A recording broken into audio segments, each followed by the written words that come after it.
ప్రజలు కూడా నాయకులను దేవుడు చేస్తున్నారు. ఈరోజు నాయకులు దేవుడు చేస్తున్నారు. అపోస్తుల కార్యం 11 నుంచి 15 వచనాలు చూస్తే అపోస్తులైన పౌలు, బర్నబా ఒక అద్భుతం చేస్తాడు, ఒక వ్యక్తిని స్వస్థపరుస్తాడు. వీళ్ళందరూ కూడా వాళ్ళు దేవుళ్ళు చేస్తారు.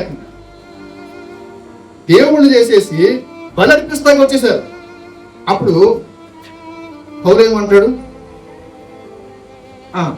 మేము మీ వంటి స్వభావం కలిగిన సాధారణమైన మనుషులమయ్యా. మేము సాధారణ మనుషులు.